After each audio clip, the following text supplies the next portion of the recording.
Welcome to the Rigatoni Capital podcast. I am your host, Colin. It is the morning of March 13th, Friday, pre-market. This is being recorded during pre-market. The S&P is up about a half of a point, half of a percent. All right. So what we want to do today is go over a few things, and certainly we're going to go over Adobe's earnings briefly. Adobe is a little less interesting to me because I don't own it and I'm not too familiar with the business, so we'll just touch on it slightly and we'll go over some headline news. The show is not for traders, it's for long-term investors, and I want you guys to always remember that while watching the show. There's no format out there that I'm aware of like this that goes over daily headlines, financial news, and it also does not gear you towards a short-term trading mindset. It's a long-term investing show, and I don't know of any format that's doing that. So hopefully you guys enjoy it. And what I wanted to do first was show you the Bitcoin is trading almost at 73,000. S&P is up, Nasdaq's probably up. We can check briefly. You can't see this up because my face is covering it, but the Nasdaq's also up a half of a percent in the morning. And who came out this morning to do their regular briefing was Hegseth, and there was definitely some confidence in that morning briefing that was trying to explain to the press that, hey, you guys have it wrong. We got this war under control, and Iran is now really suffering, and the leaders are really suffering, and they're starting to blend in with either the people in cities or they're underground now. The enemies that they're targeting, and pretty much a lot of stuff came out overnight on all that stuff and their success. Doesn't mean the war's over. If anything, maybe this turns into a special ops CIA type of war and it lasts forever. That's certainly true, but it does seem like the US has made some progress on hitting the targets they wanted to hit and to really shamble that IRCG. Okay, so also I wanted to show you Adobe's earnings here. Actually, I wanted to show you Vail Resorts because I discussed that yesterday. And I said Vail Resorts looked interesting to me.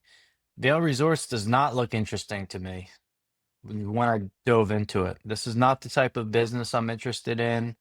I like that the stock looks like it's of value. It's trading of value. It's trading at probably, I'm going to guess we can check right now actually what their multiples are and everything like that. So this is a company that's got an annual revenue of almost 3 billion and their market cap's 5 billion, but their enterprise value is 8 billion. So they have a next 12 months PE of 23 and they have a trailing PE of 21. Some could argue it's just not interesting. It's not an interesting business yet to purchase. I could see some like wealthy super investors trying to enter here, and maybe they have. If you look at the chart, I don't know if you can see the chart here, but my face is covering it. This is Vail over 5 years. This is Vail over 10 years. You're only up 2.7% over 10 years, not including any dividends. Okay, so not a great stock performer. And obviously in the year 2021, it was hitting all-time highs, and that's because everybody was cooped up from COVID lockdowns, and you saw that stock really fall down and go just continue to trend down for a long period of time. And this is what you're looking at. You're looking at a you're looking at a low margin business again, because this is like a brick and mortar physical hotel type of business. Is that the type of business you want to own today? I guess you could have some exposure to something like this, but it's just not for me. And they only are profitable 2 quarters out of 4 quarters per year. So they're only profitable in the 2 winter months. And then it looks like the spring and summer they drop off and they're not profitable.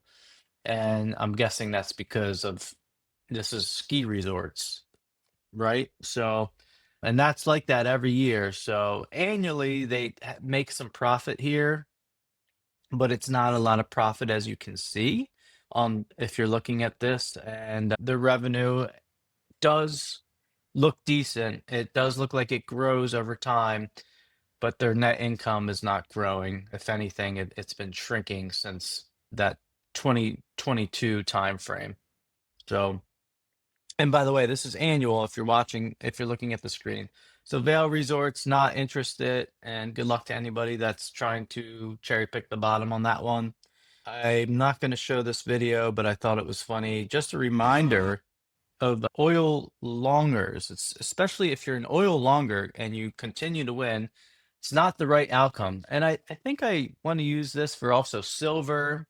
It's not the best outcome for silver to spike to the moon either. It really hurts our input costs. It hurts industrial manufacturing everywhere globally.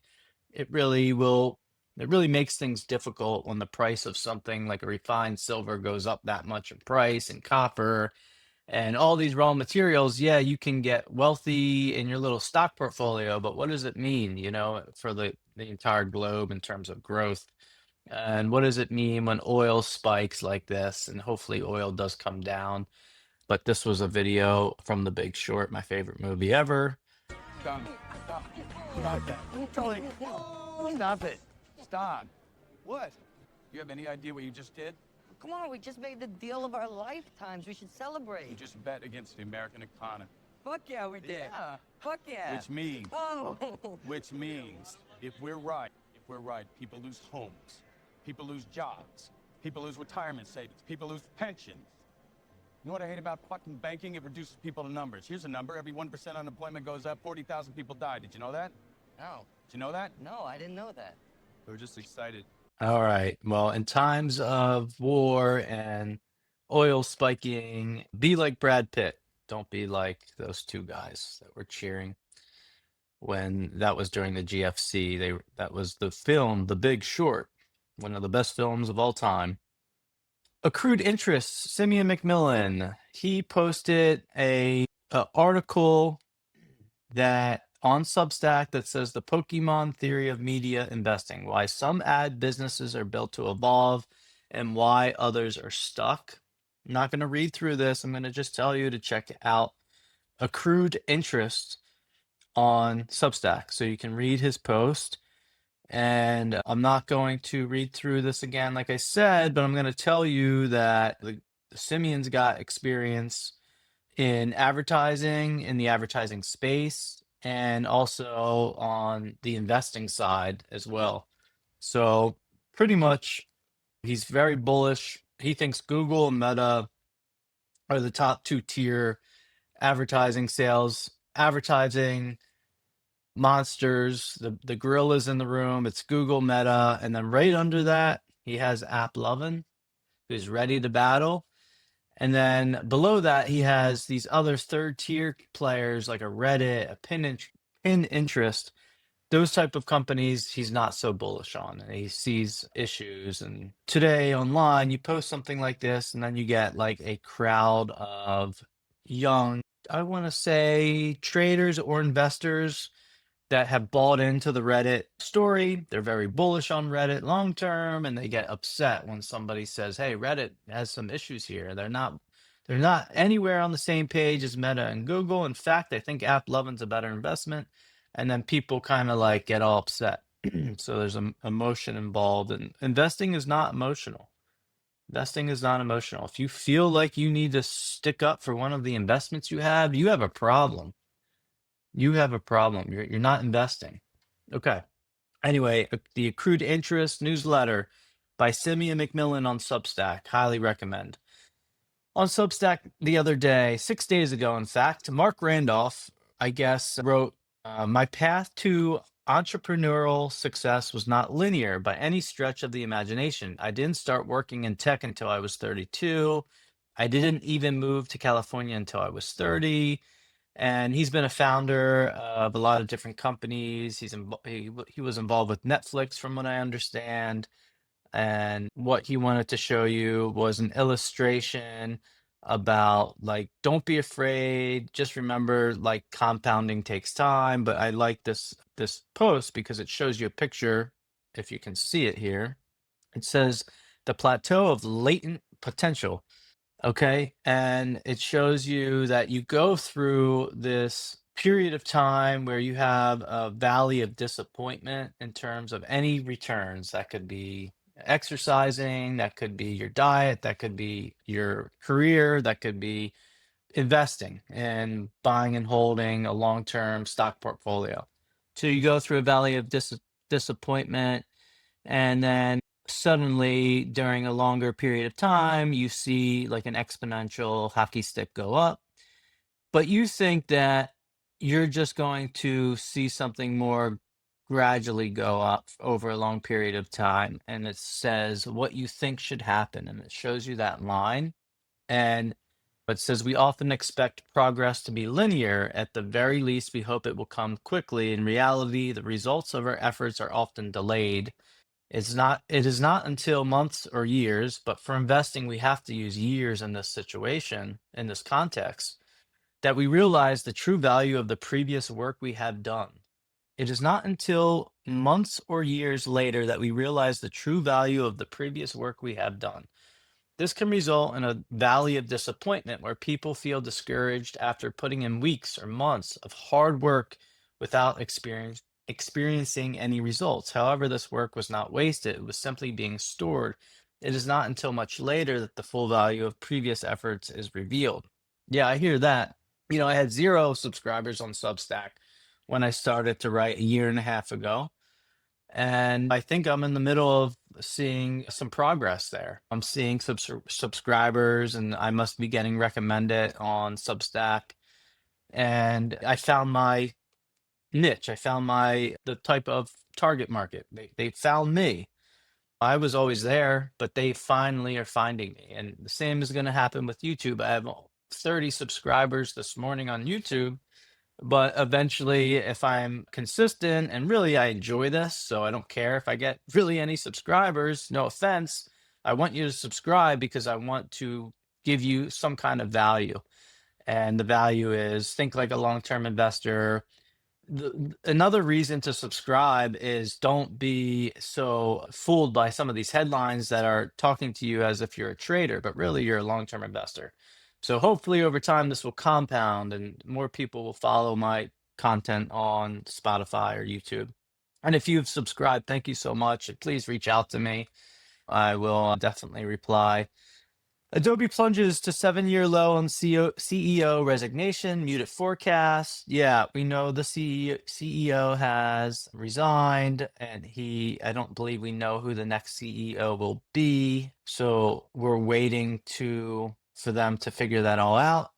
But the company did really well again. They posted really nice results, but the stock continues to look like this. It looks like crap, right? I mean, we're all the way back to the same level we were in mid 2018. Adobe is going out of business in the weirdest way possible. That's sarcasm. Look at this revenue stream going from November 2015 till current. As you can see, you got the staircase up in revenue. I did this one last night because I wanted to see. I always want to see net income and free cash flow side by side revenue, and it also looks good. Can we all agree it also looks good? This is a 10-year chart. If you can't see it, it shows that the company's doing well with free cash flow, and it's still holding in there with net income. It's making its margins, and it's growing. Its margins are sticky. Here's a photo I did also of the digital media subscription revenue and the digital experience subscription revenue.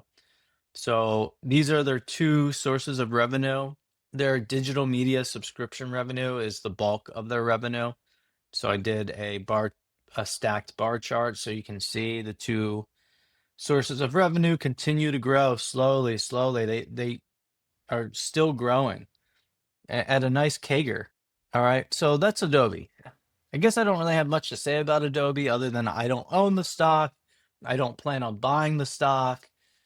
I'm familiar with the Figma company that IPO'd, and Adobe tried to buy Figma, and then, Figma ended up kind of disrupting them a little bit. But a lot of people use Adobe still. The problem is this is just not my arena. I don't know anything about this world, and I don't need to know anything about this world. I don't need to learn the new business, and I don't. I have. Hey, if you want to own something like this, I mean, is Adobe in the Nasdaq 100? Let's ask, because I really don't know. It says Adobe is a component of the Nasdaq 100, but I don't believe anything anymore that I ask Google. So, hey, sometimes it's okay just to buy the QQQ. You'll get exposure to something like Adobe. It's probably still got a decent sized market cap, right? It says their market cap's 109 billion. Okay. Wanted to show you this post from the Future Investors on Substack today, and he posted this on X too, I think. Today, 6 years ago, the end felt near, but it was the best time to buy. And he shows this photo of the heat map, all the stocks that look the shittiest back on like March 12th, 2020. And what was happening then? I'm not going to tell you what was happening then. So look at this, and that was kind of like the bottom. I thought the bottom was also, yeah, this I would argue that this was around the bottom. And stocks were I think the stock exchange had to halt, and we had some circuit breaker triggers, whatever. I don't know what you say when you have to actually halt, limit down, whatever you want to say. But I still remember buying on this day, and I had been buying on the way down, and it was like that meme where I'm still buying the dip, but it keeps dipping, and I had little cash left at this point, and my friends thought was crazy because at that time they were all waiting for news on the vaccine to actually come out, and even when it did come out, it would have to be deployed, and there was no way it could be deployed nationally in time. So I was buying on the way down. I said, I'm not waiting for that. I don't care. And I was buying UNP, like the one stock that I wish I wasn't buying on this particular day because it sounds funny, but I actually bought UNP. Let me just check the ticker on that. Yeah, it's UNP. So that's Union Pacific Corp. I bought it on the day it was trading at its lowest, and I caught the bottom just luckily because I had been buying stocks like Microsoft or Berkshire Hathaway like on the way down as well. But you can see what this looks like on a day like this. One of the craziest days, and I wasn't investing during the GFC. I was paying attention, but I wasn't like heavily invested. So this was 6 years ago. It feels like 2 years ago, 2020. Isn't that crazy? This title says Bitcoin has a golden opportunity with AI agents. It's time to build. So everybody on podcasts and people that I respect and listen to have this narrative that these AI agents prefer Bitcoin as their monetary exchange of their way to exchange their services. They prefer Bitcoin as their money. And I don't understand that. I'm very suspicious of this whole narrative. I don't think that's a good reason to buy Bitcoin.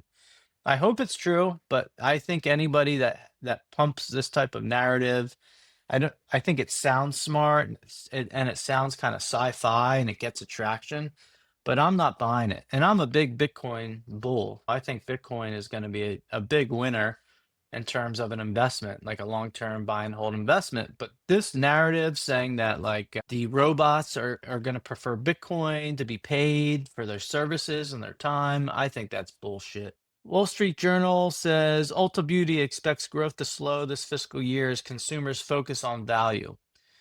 The cosmetics and fragrances retailer said it expects sales to grow 6 to 7% this fiscal year compared with a 9.7% increase in the prior fiscal year. What do you guys think about this? I just think that this is correct. I think that there is a slowdown in a certain type of consumer. That upper middle class consumer is not I would say it's like middle class and a little above middle class. I think that consumer is holding back. I think it's been tough for them too. And like I said, that's the same, like I said in the podcast a few days ago, these are the same consumers that are now shopping at Walmart to save money. I'm doing the same thing. Like, I'm not buying stuff on Amazon like I used to, like my consumer staple type stuff. I just can't afford it. It's too expensive. It's too expensive. Lennar, first quarter sales fall as tough housing markets persist. The home builders' quarterly revenue fell 13%. Yeah, you think the housing market's getting any better? It's not. The home builder type of stocks, it's not getting any better. This kind of pisses me off because I blame the Federal Reserve, honestly, for this type of economy. This post on Wall Street Journal says why investors aren't fleeing to safe haven stocks. Healthcare and consumer staples are supposed to be defensive. This time it hasn't worked out. So this is from March 12th. All I'm going to say is that who says that consumer staples are just supposed to be defensive? That's what the media and Wall Street and the financial world has told you your whole life. Who I think is defensive? Meta, Amazon, and Google, Alphabet, and Apple. I think those are defensive. Why do I want to own these low margin, crappy businesses? They're gonna say like healthcare stocks. Okay, that's fair. But like, who the hell wants to own Campbell's and General Mills? I mean, come on, guys. Really? Kraft Heinz, Estee Lauder. I mean, are these the companies that you think are defensive and you rush to? It's not true, guys. We're living in a different world today. This isn't your dad's stock market. I want to see a balance sheet like Meta's. That's safe for me, or Berkshire Hathaway. So we talked about the Strait of Hormuz not just impacting oil, we talked about grains, we talked about all sorts of fertilizer issues, and then I saw this. This is the QQQ's top holdings. And sometimes in a while, which is like tech heavy, right? It's about growth. It's about like growth stocks. And I saw Linde PLC, tickers LIN. Okay. This is the stock chart of a chemicals industrial. This is over 1 year, if you guys can see. This is over 5 years. This is an all-time chart of Linde PLC, chemicals processing. Okay. This company is a global industrial gases and engineering company. It designs and builds equipment that produces industrial gases. The company also offers gas production and processing services such as olefin plants, natural gas plants, air separation plants, hydrogen synthesis gas plants, and other types of plants. Okay, my whole point. And by the way, guys, they're headquartered in the United Kingdom and they're in the NASDAQ 100. Does that make sense? And it's just funny to me that they sneak these companies in the NASDAQ 100. It's like, what? And it's a nice holding. It's a $227 billion market cap. I just don't understand why it's in the NASDAQ 100, but great. Great. Look at that winner. Good for people that own the QQQ. You have another winner. Okay, here's a post from Seeking Alpha that says, don't bet only on US stocks for the next decade. So they're saying concentrating in US stocks like VU or SPY is not optimal for passive investing despite their strong historical outperformance. So all I'm going to say to this one is just remember that the US stock market there's an argument that the US stock market could also be like a global stock market type of theme, because what happens is that over the decades and decades and decades, we end up selling our goods and services overseas stuff. So that's true. It's true that McDonald's is everywhere and our culture is everywhere and Netflix is everywhere, and that is true. But at the same time, I do kind of agree with this. I think you need international exposure. If you've been watching this podcast, you know what I'm about to say. I'm a big fan of the Freedom 100 Emerging Markets ETF, ticker FRDM. That's where I get my international exposure from. And I really recommend at least learning about the ETF. It's got a higher annual expense ratio. It's not an MSCI ETF. This goes and recommends to you everything but freedom, of course. And that's normal. Wherever you're going to look online or on TV, it's always going to recommend the VT or the VTMGX, these low expense ratio Vanguard types of ETFs. I go out on a limb and I tell you that I disagree with this idea and that I don't want exposure to some of these companies like China or Canada or even Australia or India. I mean, India, definitely, I'm a fan of the I'm interested in India as an investment, but I don't want this big pie of every single country out there. Does that make sense? I don't want that. I don't want Japan to be 6.2% of the portfolio or a large holding if it's just an overseas ETF. I don't need exposure to France. I like this Freedom ETF. I'm not going to tell you what it's all about. I'm going to ask you to go and do your own research and then let me know what you think about it. I've had some comments on Freedom and people seem genuinely interested in it. Really, the Freedom ETF, you're going to have really a large exposure to Taiwan and South Korea, no matter how you spin it, because there is some kind of market cap weight involved.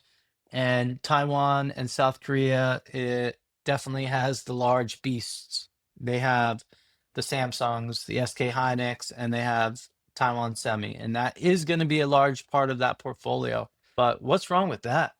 I mean, I'm okay with that, to be honest with you. I can handle that kind of volatility. This Freedom ETF is probably not for everybody, but I can handle the volatility having a large portfolio owning the Taiwan semiconductors and the Samsungs. Jim Chanos wrote on X on March 12th, it looks like Robinhood customers lost almost 5% in February. Total platform assets dropped 10.2 billion in the month to 314 billion, but that includes 5.6 billion in net deposits. So the implied loss of 15.8 billion was 4.9%. And yeah, I think this is just like what people own. They saw their portfolios shrink that amount. Do you guys think this is a big deal? I don't. I don't think that's a big deal. And by the way, Michael Burry posted something from what he posted on March 3rd on Substack. He goes under Cassandra Unchained, and it is free for the next few hours. So by the time you probably listen to this, it won't be free anymore. But if you go on Substack and you subscribe to him, you have to pay. It's a monthly fee, and it's not, I don't think it's that cheap, but I don't know. I haven't looked into it. But Michael Burry will sometimes do this where he posts like when he'll make it free for like 12 hours, 24 hours, and you can see like what he's writing about. And definitely a really smart guy. I don't agree with everything he writes about, obviously, and but I mean, you learn a lot when you read something like this. And look at this photo. This is called the structural bid.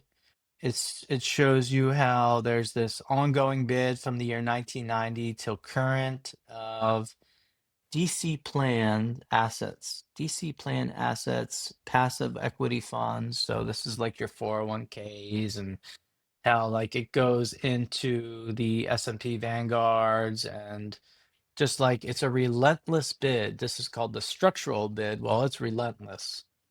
It's relentless. So it's really hard to be bearish the stock market, knowing this, that there's always a buyer from passive inflows. Okay, I'm going to butcher this guy's name on Substack. His name is Tactics Hazel. Tactics Hazel on Substack. He wrote a post yesterday called Why Chip and AI Stocks Are Falling Due to Higher Oil Prices. And he goes into detail on why like something like Taiwan Semi's down or SK Hynix is down. And he explains how these companies are so dependent on oil, gas, and it's just a good reminder. It's just a good reminder. And I recommend getting on Substack because I don't see this type of stuff everywhere. I only really see it on Substack for some reason.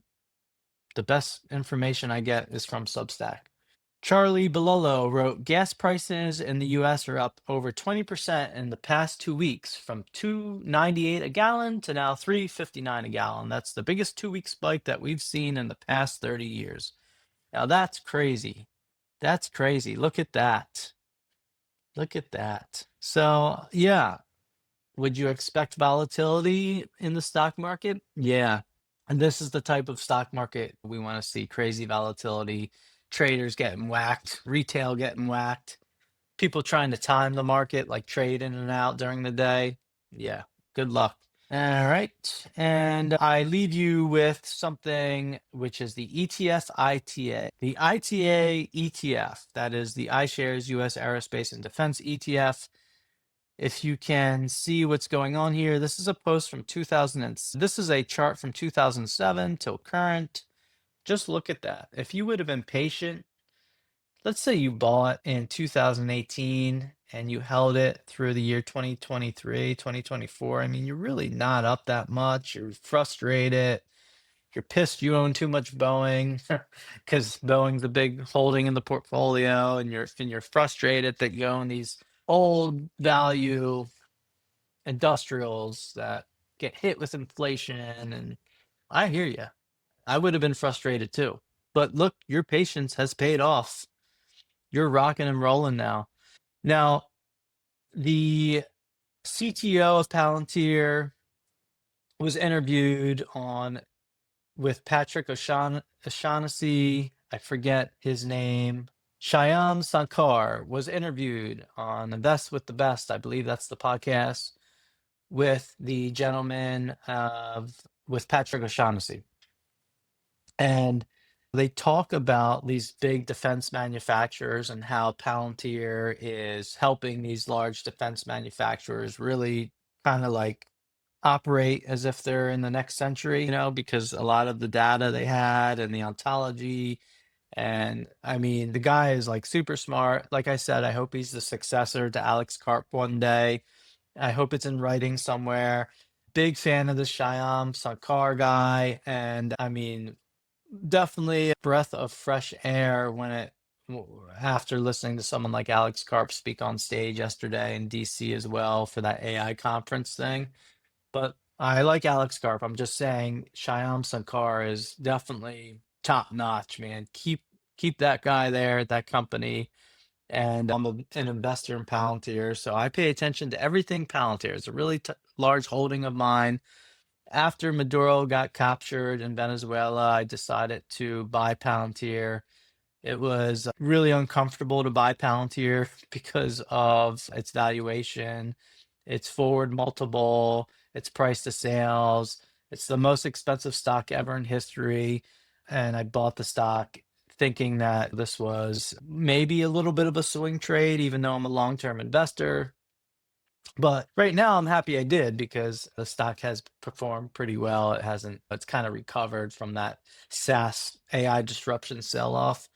So long story short, the ITA, I mean, this is like we're having like a new industrial cycle into these old school Raytheon, Lockheed Martin type of defense manufacturers. This is like a big deal. I mean, think about all the munition and all the weaponry that needs to be restocked. And yeah, we have the problem with trying to get refined rare earths from China. So that is the bear case, but the bull case is a lot, a lot, a lot. This is huge. Unfortunately, these missile strikes in Iran, these companies, defense manufacturers, just became really valuable, and Palantir is trying to get these companies running as if it's the year 2026 finally, because they haven't been. And remember, during like World War II, and Sankar discusses this, like the companies like General Mills and Kodak, they were all defense manufacturers. Everybody chipped in, and everybody wanted to win the war, and it was heroic and blah, yada, yada. But the whole point is like that whole concept of these defense manufacturers they died. That they were like a dying breed, and they kept absorbing each other and buying each other out. And now there's only a handful of these. The names: Northrop, RTX, Lockheed Martin, General Dynamics, L3 Harris. You can add a GE, and you can add like a Boeing to that. And this is like they're like now becoming we're really dependent on these type of companies now. We have to admit, and we have to come to the truth that the US is going to use these type of missile strikes, hopefully not boots on the ground, to get what they want. If you agree or disagree, that's a different story. That's not what I'm talking about. You have to come to the realization that that's what the US government's always going to do. It doesn't matter who's the president. It's like almost somebody said it's like it's like in our blood. It's in America's blood that we need some kind of war. And this is the way the US combats not being able to get refined rare earths from China. They're combating it this way by capturing Maduro, by making this big deal with Greenland, by going after Iran. They'll probably go after Cuba, right? And or after whoever the leader is of Cuba. I can't remember his name. So this is their way to combat somebody like China, and I guess you could argue Russia. So anyway, thanks so much for watching, and I will probably do this again on Monday morning. If you guys are interested, please subscribe and please like it. If it's on YouTube, I'm on Rigatoni Capital's on Substack, Spotify, Apple Podcasts, and YouTube. Thanks so much. Have a great weekend. Bye.